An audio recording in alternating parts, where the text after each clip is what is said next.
McKay from the McKay Manor Musers. We just wanted to share with you a quick video on how to make a cuddle binding on a cuddle blanket. So we have double-sided cuddle here that we've used, and we have a 2-inch strip of cuddle fabric that we're using for the binding.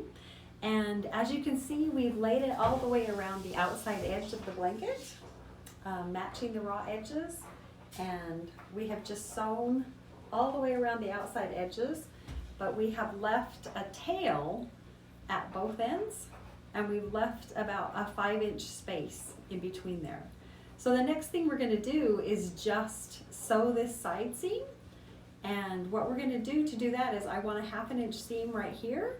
So I'm going to overlap this by exactly 1 inch. Okay, so what you've got is the end where you started, and you've got a long tail where you were coming back around. So what I want to do is overlap these by exactly 1 inch. So if you put your ruler out here at 1 inch, and I'm just going to make a little mark here for myself so I'll know where to cut it. And then I'm going to just take my scissors, lift this up, and cut it right here. And where I gave myself that 1 inch overlap, now if I do a 1/2 inch seam here, that's going to take up my 1 inch overlap.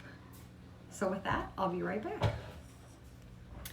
So you can see that I sewed the side seam, the little seam here with the 1/2 inch seam, and now it just lays nice and flat, and I'm just going to stitch the rest of this piece of the binding all the way down here. So we'll stitch that really fast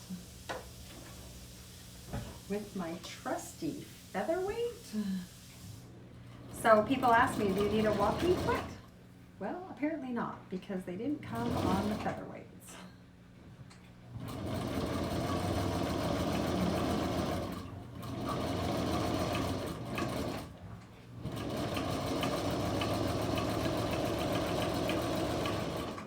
There we go. So we've got the rest of the seam.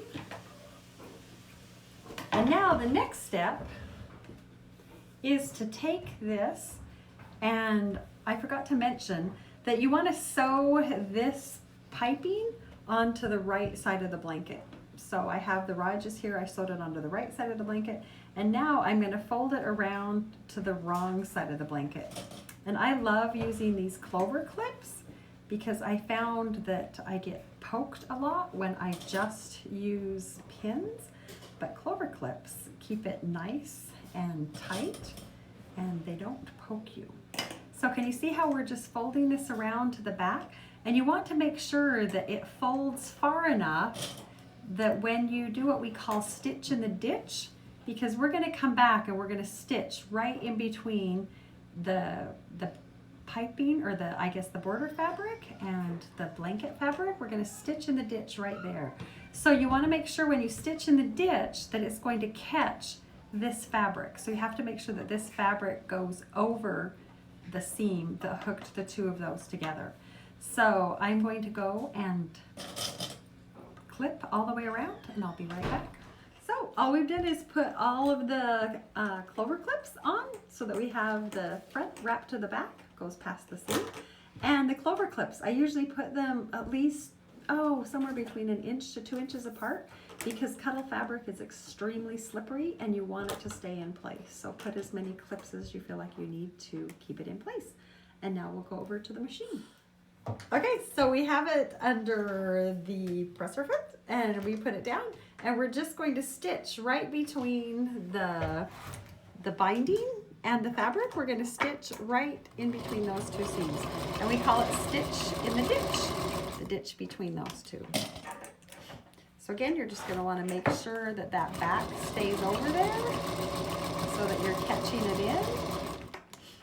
Take out your clips and just keep going until you get all the way around the edge of the blanket.